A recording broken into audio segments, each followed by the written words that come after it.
পশ্চিম ত্রিপুরা লোকসভা আসনের ভেতরে সকল জনজাতি অধ্যুষিত বিধানসভা আসন রয়েছে। এসব আসনগুলির বিজেপি জনজাতি কার্যকর্তা এবং কর্মী সমর্থকদের নিয়ে শনিবার এক বিশাল র্যালি অনুষ্ঠিত হলো আগরতলায়।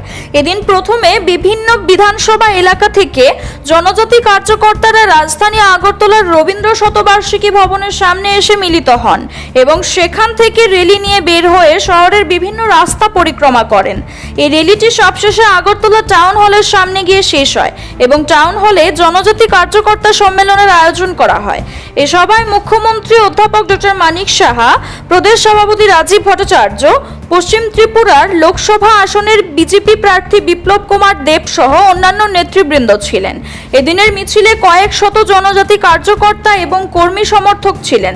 মিছিল শুরুর আগে প্রদেশ বিজেপির সাধারণ সম্পাদক বিপিন দেববর্মা সাংবাদিকদের জানান, লোকসভা নির্বাচনে বিজেপি প্রার্থীকে জয়ী করার আহ্বানকে সামনে রেখে এদিনের এই কর্মসূচির আয়োজন করা হয়েছে।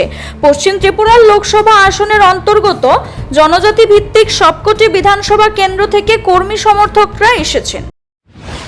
আমাদের লোকসভা নির্বাচন পশ্চিম ত্রিপুরা লোকসভা আসনকে রেখে আমাদের পুরা যে পশ্চিম ত্রিপুরা লোকসভার যে এসটি বিধানসভাগুলো আছে সেই বিধানসভাগুলো থেকে আমরা আমাদের জনজাতি কার্যকর্তা সম্মেলন প্লাস আমরা রবীন্দ্র ভবন থেকে আমাদের মাননীয় মুখ্যমন্ত্রী, আমাদের মাননীয় রাজ্য সভাপতি এবং আমাদের রাজ্যসভার সাংসদ তথা প্রাক্তন মুখ্যমন্ত্রী তথা এই লোকসভার মাননীয় প্রার্থী আমাদের বিপ্লব কুমার দেবজির আমাদের যে সাংগঠনিক নেতৃত্বরা এবং মন্ত্রী বিধায়ক সবাই আমরা একসাথে আজকে এই র্যালির মাধ্যমে আমরা একটাই বার্তা, আমরা যে লোকসভার জন্য জনজাতি যে এলাকাগুলোতে সেখানেও আমরা প্রস্তুত আছি যে লোকসভা মোদিজিকে উপহার দেওয়ার জন্য।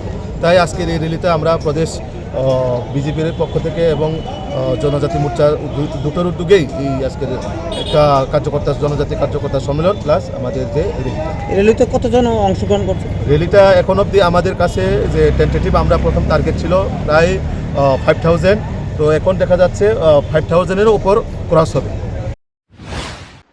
CRI TV, channel for news and entertainment.